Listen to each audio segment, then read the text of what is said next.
ফ্যামিলিগতভাবে বাকরুদ্ধ হয়ে গেছি। কিছু বলার আমাদের ভাষা নাই। মানে আমার যতটুক মানে মনে হয় তার কোনো শত্রু ছিল না। সে সবার সাথে ভালোভাবে ব্যবহার করতে চলছে। তার কোনো শত্রু আমার জানা মতে নাই। কিন্তু কে বা কারা তাকে হত্যা করেছে নির্মমভাবে, তার বিচার আমরা চাই। আমি পুলিশে ভিডিও ফুটেজের মধ্যে জানতে পারছি মানে 4 জন তারা গ্রেপ্তার করছে।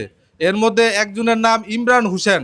সে জানি আমার বাইকে পিছন থেকে গুলি করেছে, সে তথ্য জানছি। কিন্তু যেহেতু গুলি করে থাকে তাহলে অস্ত্র এখনও কেন উদ্ধার হয় নাই? আমরা তার জবানবন্দি এখনও পাই নাই।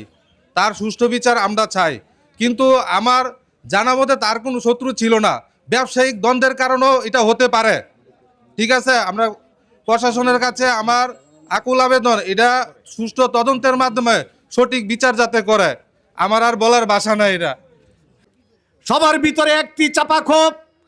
আজকে 26 দিন অতিবাহিত হচ্ছে, এখনো পর্যন্ত মনি হত্যার কোন রহস্য উদ্ঘাটন হয় নাই।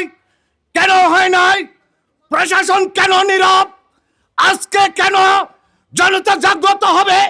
কেন চরসিন্দুর বাজার এইভাবে জাগ্রত হবে?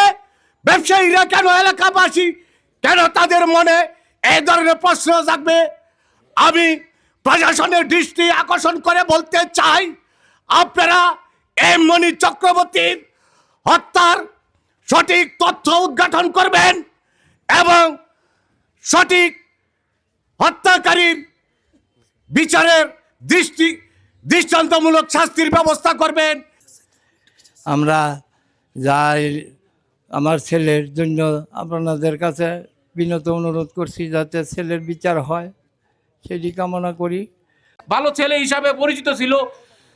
আমাদের একটাই দাবি যে এই মনির হত্যার পিছনে যারা আছে এবং যারা লুকায়ে আছে, আমরা প্রশাসনের দৃষ্টি আকর্ষণ করছি, তাকে অতি দ্রুত আমাদের সামনে তাকে হাজির করা হোক এবং এই হত্যার পিছনে কারা জড়িত তাদেরকে বের করে দৃষ্টান্তমূলক শাস্তি, আমরা সর্বোচ্চ শাস্তি এই খুনির ফাঁসি চাই। আজকে আমার ভাইয়ের বিপদ হয়েছে, 2 দিন পরে আমার বিপদ হতে পারে। আমরা ব্যবসায়ীরা একত্রে ঐক্যবদ্ধ থাকবো যাতে করে আমরা সুন্দর সুশৃঙ্খল ভাবে যে কোনো অন্যায়ের বিরুদ্ধে রুখে দাঁড়াতে পারি যে কোনো মুহূর্তে। প্রিয় সংগ্রামী সাথী ও বন্ধুরা, প্রকৃত খুনি যারা তাদেরকে প্রশাসনকে বলবো, প্রকৃত খুনি যারা তাদেরকে আপনারা খুঁজে বের করেন।